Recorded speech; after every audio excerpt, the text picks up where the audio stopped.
All right, here he is. So how long did Farm to Table take? Like 2 or 3 2-week sessions, basically. Okay. I pre-produce a lot though, so before I start recording a record with a band, I've fleshed it out.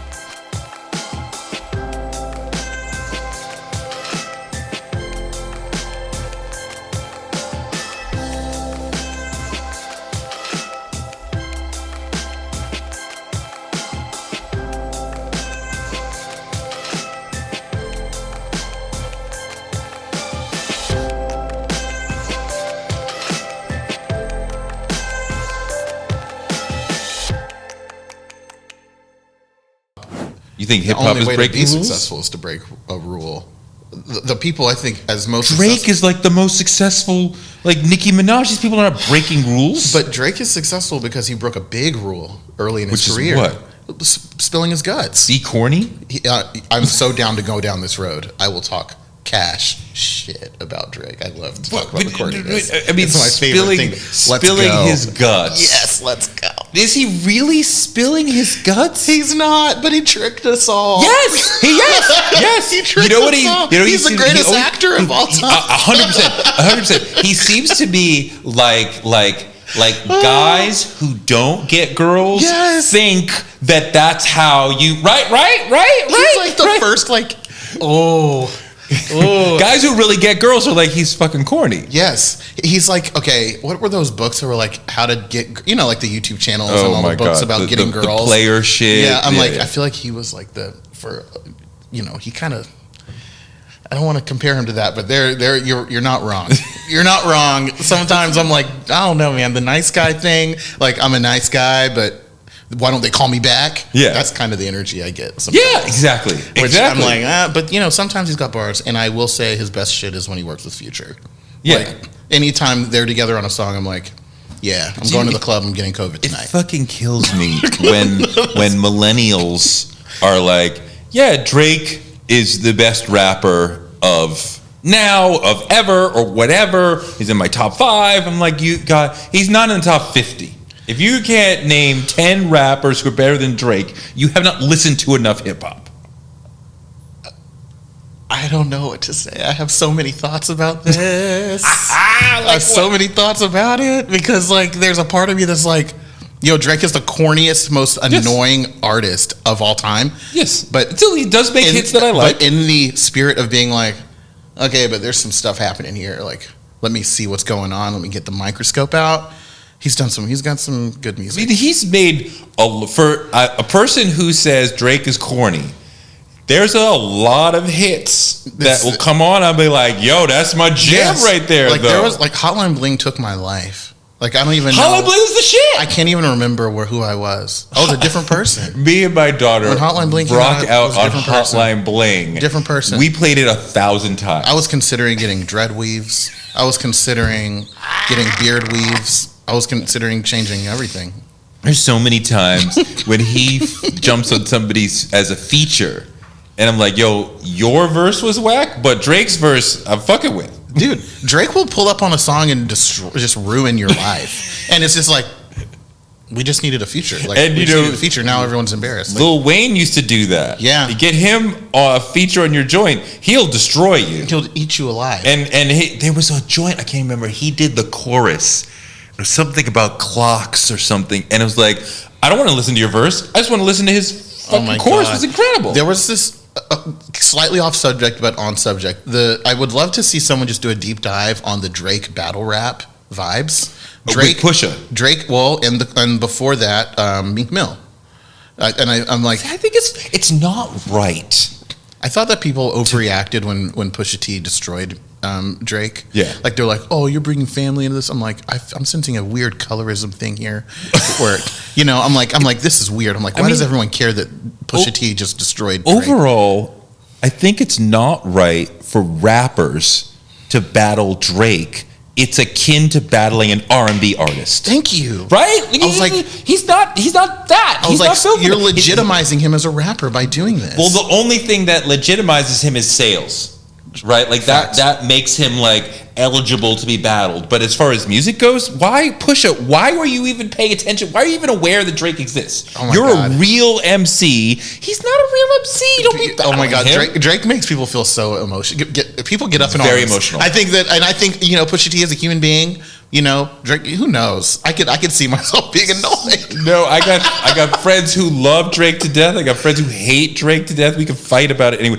Okay, so if there's somebody out there who wants to grow up to be like you, as a musician, okay, what advice would you give them? Just make stuff.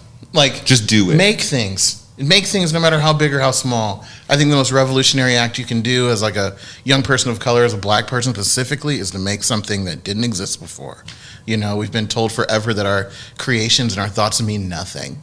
So when you make a new thing and you love it, it makes you feel good, that's like the biggest thing, you know? And I would encourage people to do that. And who knows, like over time it'll grow, you know?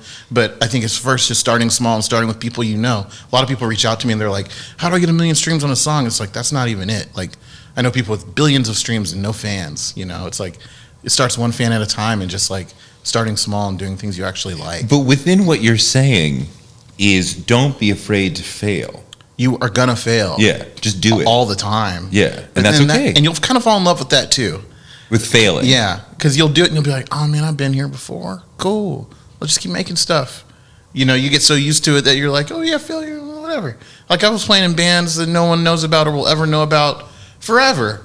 I was doing it because I love playing in bands. Didn't care. I don't care if we go platinum or whatever. That's like, no. I enjoy this. Yeah. See, if you inherently enjoy it, then you'll love working through the, let's call it the apprentice process where you're learning. Yeah. And through that, you know, decade, 15 years of just making music in my basement, you know, and learning how to compress, learning how to track, learning how to engineer. And then all of a sudden your ideas and your talents like hit. And then you make this thing that is bigger than you, you know? Somebody I saw said, if I told you that you were 50 no's away from your dream, whatever your dream is, if you keep doing it and you get 50 no's, by the time you get to the 51st, someone will be like, yes. Yeah. You would fucking run out the door to get all those no's so you get to the 51st one. Yes. And that's like, allow yourself to go through the bullshit and fail and fail and fail so you can learn and learn and learn. Totally. And I think age is a thing too, or like,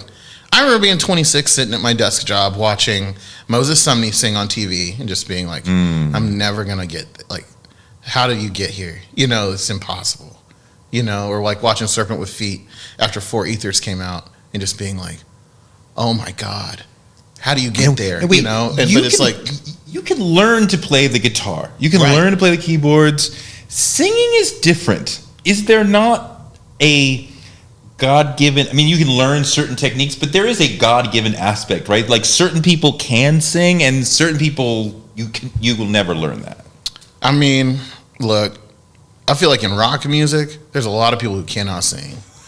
But that's secondary to so many other things. It's vibes. Like, can you build a world? Can you like express things clearly? Can you connect with people? It goes a little bit beyond talent. My favorite guitar players can't play guitar. Some of my favorite singers aren't great singers. You know, it's a collective thing, you know. You build something with what you got. That's what music is. That's interesting, that if you can make people feel, and sometimes being under-talented, quote-unquote, will allow you or force you to make people feel more than this hyper-talented folks. Totally. You know, I mean, yeah, you don't have to be like, you don't need like an extremely beautiful voice to play in the best punk rock band in Brooklyn. Right. You know, like at all, you know. We talk about beautiful voices. I'm sure your mom, who was an opera singer, has an amazing voice. Yeah. What has she taught you about singing and music? Oh my goodness. Well, everything about singing. What's her name? Donna Cox. Dr. Donna Mitchell Cox. Wait, Donna, doctor of what? Voice. Yeah. She went to Peabody, or not Peabody, she went to Eastman School of Music in Rochester and then Columbia. So a PhD? Yeah. Amazing. Yeah. In vocal pedagogy. She can tell you everything about your whole throat, voice, all of it. She trains singers all over the world. So what did she teach you about singing? The biggest thing my mom taught me about singing was she would be like, how does it feel in your body when it's feeling right. Like when you're singing and you're sounding good, feel how you're feeling. How's your stomach feeling? How's your breath feeling? How's your throat feel? How your ears feel? Feel your whole face. Is it loose? Are you relaxed? Things like that. Because, you know, ultimately that's what's going to keep you healthy and singing in the right way over time. You never want to be in pain when you're singing. And my mom was like, you know, pretty honored about that with us. Never want to be in pain with when you're. I saw a vocal coach talking about when Stevie Wonder sings, you can see he's in a smile. Yeah. So then it sounds like a smile, and it kind of makes the listener a little more happy because somebody is smiling at you. Yeah, I believe that. I mean, there's so many little tricks for singing, you know.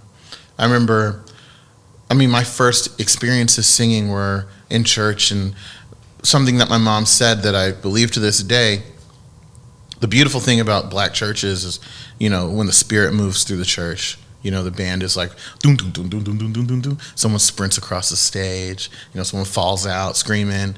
And you don't get there unless the choir and the praise team is really just like open and like putting your entire self in the room and your entire self in the music.